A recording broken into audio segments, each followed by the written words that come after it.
afraid of God? No. But I'm afraid of you.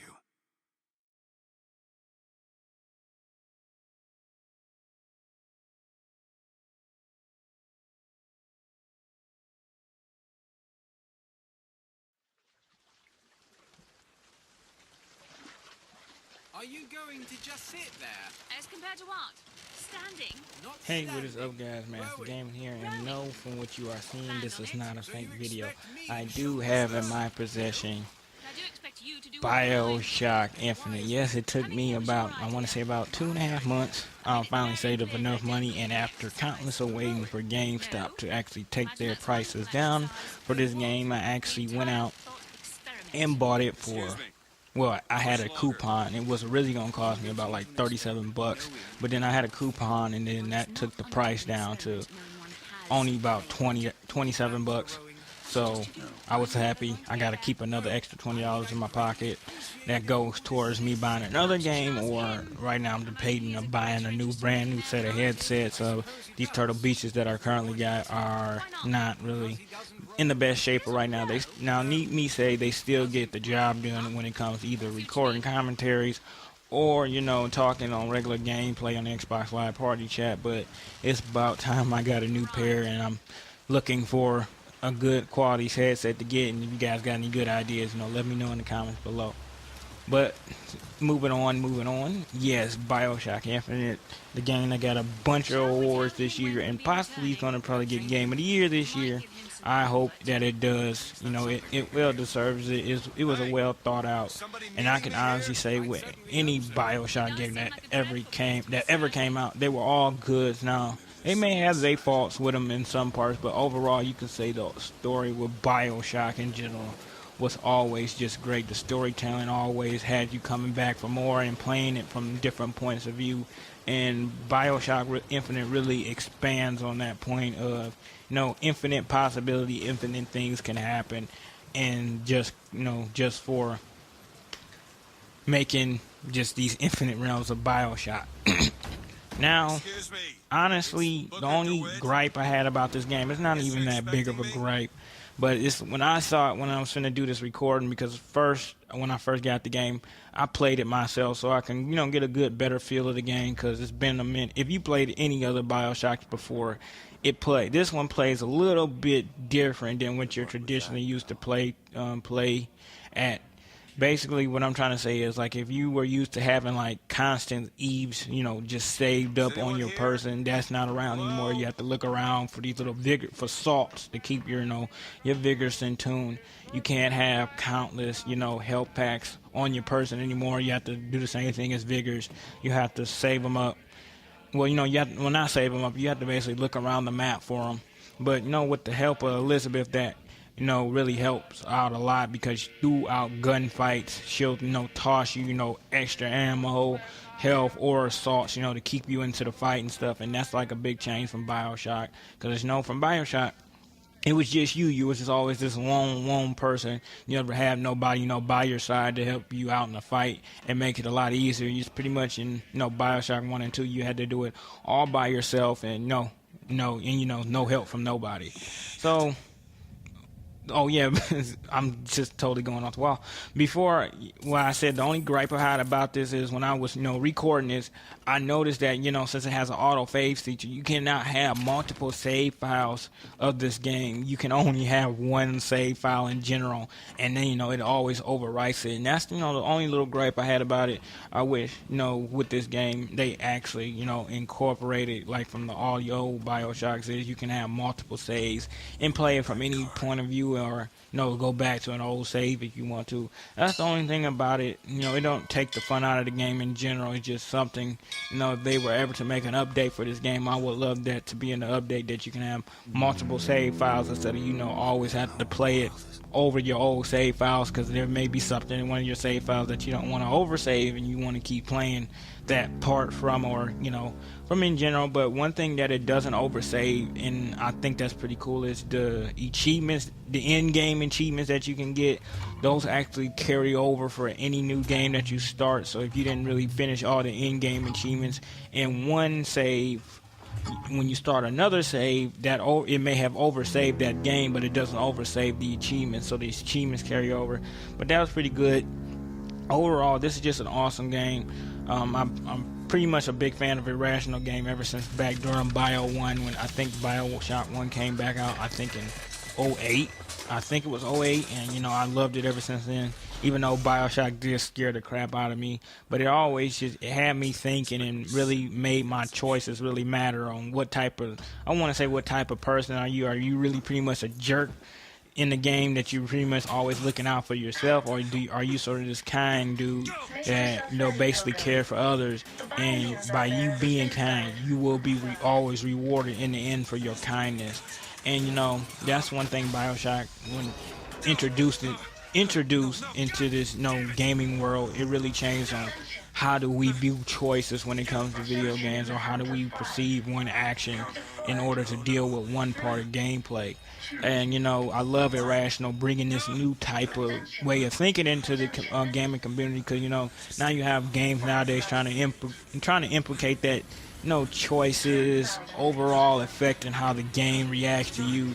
You have some gaming companies that try to do that. Some have, you know, been successful with it, some have failed, but I think they can never really come to match or what Irrational Game have put together here. What they have really put together here is a masterpiece, and not just from gameplay in general. It's storytelling. If BioShock was Infinite was really just, you know, just like a montage of just all these different scenes happening with Elizabeth, I would still pay a good, you know, $63 when it came out. I would still pay $63 for it, because the story is so good that in most parts you forget about the gameplay mechanics in general, because when you look at it, this story is actually well written.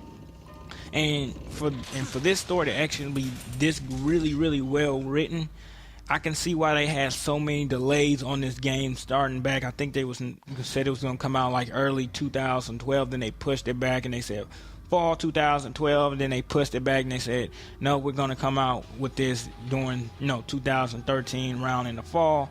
And they actually came through, and, you know, no, not in the fall. I think it was March when this game came out.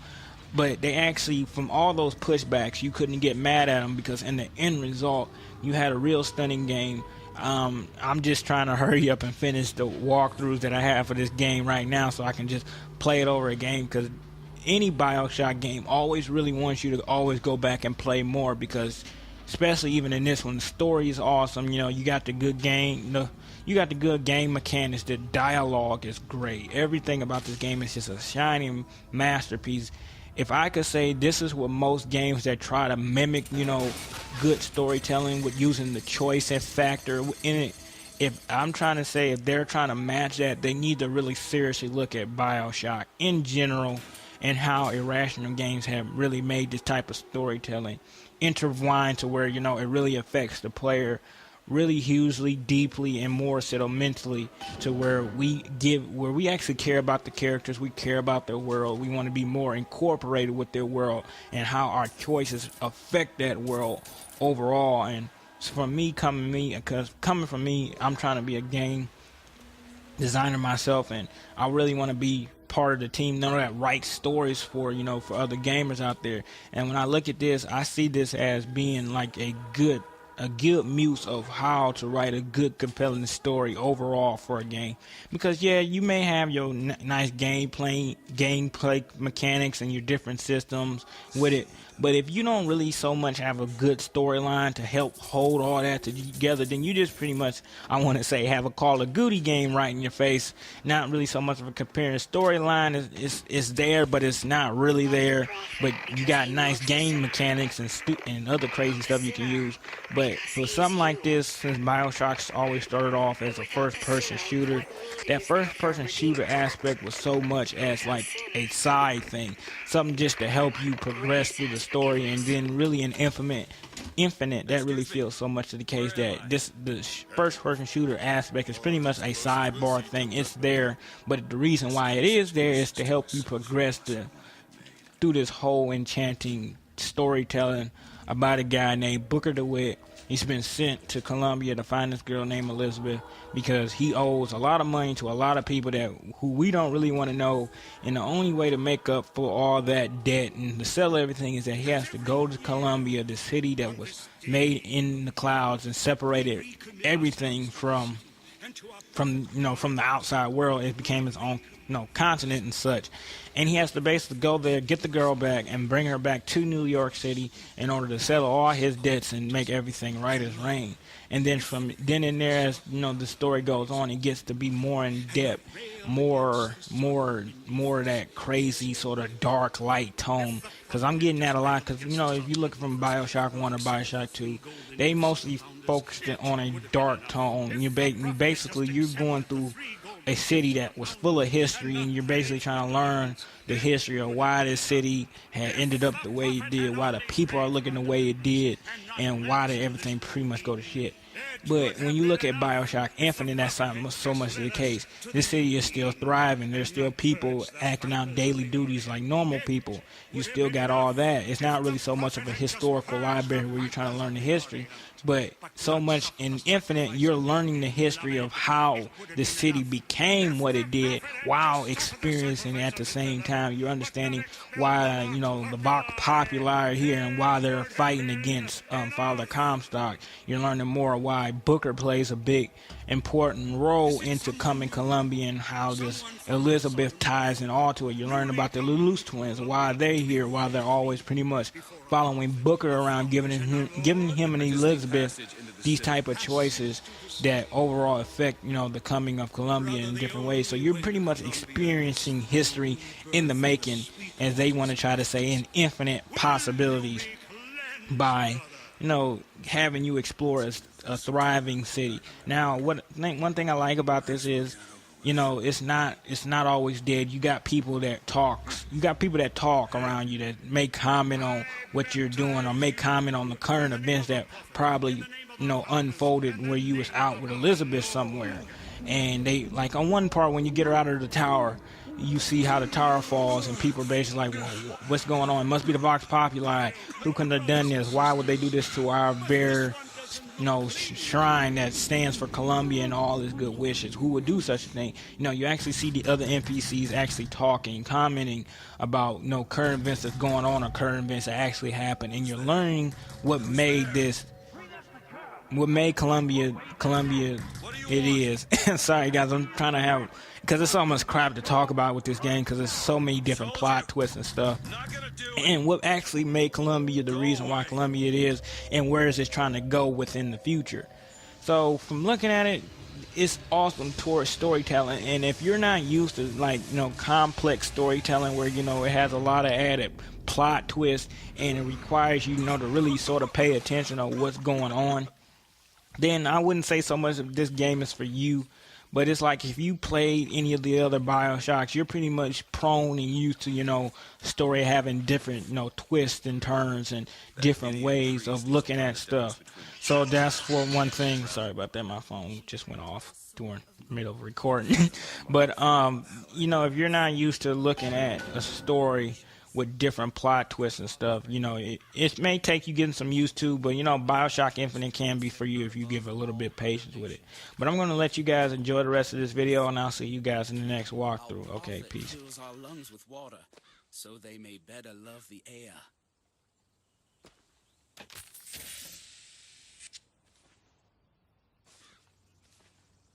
He who crossed the Delaware with flaming sword and wings of Paragon of virtue, a rebel against ignorance and tyranny. so that I may hold fast against all invaders. By the sword and the scroll and the key. No chance, no luck, only providence. And that you see its divine. Just because the city flies don't mean it ain't got its fair share of fools. All right. Still got a girl to find.